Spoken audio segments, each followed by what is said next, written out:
Abu Laits As-Samarqandi adalah seorang ahli fikih yang masyhur. Suatu ketika dia pernah berkata, "Ayahku menceritakan bahwa antara nabi-nabi yang bukan rasul ada menerima wahyu dalam bentuk mimpi dan ada yang hanya mendengar suara. Maka salah seorang nabi yang menerima wahyu melalui mimpi itu, pada suatu malam bermimpi diperintahkan yang berbunyi, 'Esok engkau dikehendaki keluar dari rumah pada waktu pagi menghala ke barat.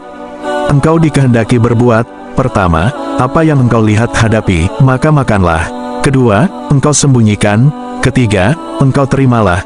Keempat, jangan engkau putuskan harapan. Yang kelima, larilah engkau daripadanya.' Pada keesokan harinya, nabi itu pun keluar dari rumahnya menuju ke barat dan kebetulan yang pertama dihadapinya ialah sebuah bukit besar berwarna hitam. Nabi itu kebingungan sambil berkata, 'Aku diperintahkan memakan pertama aku hadapi, tapi sungguh aneh sesuatu yang mustahil yang tidak dapat dilaksanakan.' Maka nabi itu terus berjalan menuju ke bukit itu dengan hasrat untuk memakannya. Ketika dia menghampirinya, tiba-tiba bukit itu mengecilkan diri sehingga menjadi sebesar buku roti. Maka nabi itu pun mengambilnya lalu disuapkan ke mulutnya.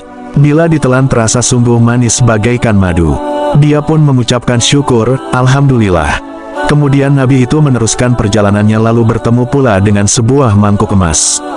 Dia teringat akan arahan mimpinya supaya disembunyikan, lantas nabi itu pun menggali sebuah lubang lalu ditanamkan mangkuk emas itu, kemudian ditinggalkannya.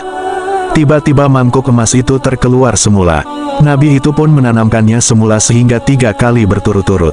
Maka berkatalah nabi itu, 'Aku telah melaksanakan perintahmu.' Lalu dia pun meneruskan perjalanannya tanpa disadari oleh nabi itu yang mangkuk emas itu keluar semula dari tempat ia ditanam. Ketika dia sedang berjalan, tiba-tiba dia terlihat seekor burung elang sedang mengejar seekor burung kecil. Kemudian terdengarlah burung kecil itu berkata, 'Wahai Nabi Allah, tolonglah aku.' Mendengar rayuan burung itu, hatinya merasa simpati lalu dia pun mengambil burung itu dan dimasukkan ke dalam bajunya. Melihatkan keadaan itu, lantas burung elang itu pun datang menghampiri Nabi itu sambil berkata, 'Wahai Nabi Allah, aku sangat lapar dan aku mengejar burung itu sejak pagi tadi. Oleh itu janganlah engkau patahkan harapanku dari rezekiku.' Nabi itu teringatkan pesanan arahan dalam mimpinya yang keempat, yaitu tidak boleh putuskan harapan. Dia menjadi kebingungan untuk menyelesaikan perkara itu. Akhirnya dia membuat keputusan untuk mengambil pedangnya lalu memotong sedikit daging pahanya dan diberikan kepada elang itu. Setelah mendapat daging itu, elang pun terbang dan burung kecil tadi dilepaskan dari dalam bajunya. Selepas kejadian itu, Nabi meneruskan perjalanannya. Tidak lama kemudian dia bertemu dengan satu bangkai yang amat busuk baunya, maka dia pun bergegas lari dari situ karena tidak tahan menghirup bau yang menyakitkan hidungnya. Setelah menemui kelima-lima peristiwa itu, maka kembalilah Nabi ke rumahnya.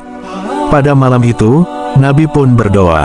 Dalam doanya dia berkata, 'Ya Allah, aku telah pun melaksanakan perintahmu sebagaimana yang diberitahu di dalam mimpiku, maka jelaskanlah kepadaku arti semuanya ini.'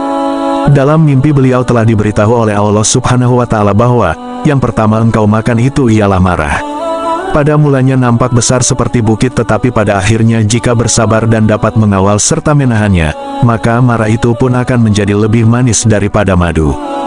Kedua, semua amal kebaikan budi, walaupun disembunyikan, maka ia tetap akan nampak jua. Ketiga, jika sudah menerima amanah seseorang, maka janganlah kamu khianat kepadanya. Keempat, jika orang meminta kepadamu, maka usahakanlah untuknya demi membantu kepadanya meskipun kau sendiri berhajat. Kelima, bau yang busuk itu ialah gibah, menceritakan hal seseorang. Maka larilah dari orang-orang yang sedang duduk berkumpul membuat gibah. Saudara-saudaraku, kelima-lima kisah ini hendaklah kita semaikan dalam diri kita, sebab kelima-lima perkara ini sentiasa saja berlaku dalam kehidupan kita sehari-hari.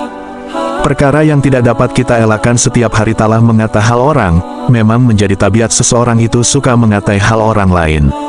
Haruslah kita ingat bahwa kata mengatai hal seseorang itu akan menghilangkan pahala kita, sebab ada sebuah hadis mengatakan di akhirat nanti ada seorang hamba Allah akan terkejut melihat pahala yang tidak pernah dikerjakannya. Lalu dia bertanya, "Wahai Allah, sesungguhnya pahala yang kamu berikan ini tidak pernah aku kerjakan di dunia dulu." Maka berkata Allah Subhanahu wa Ta'ala, "Ini adalah pahala orang yang mengata-ngata tentang dirimu." Dengan ini haruslah kita sadar bahwa walaupun apa yang kita kata itu memang benar, tetapi kata mengata itu akan merugikan diri kita sendiri. Oleh karena itu, hendaklah kita jangan mengata hal orang walaupun ia benar.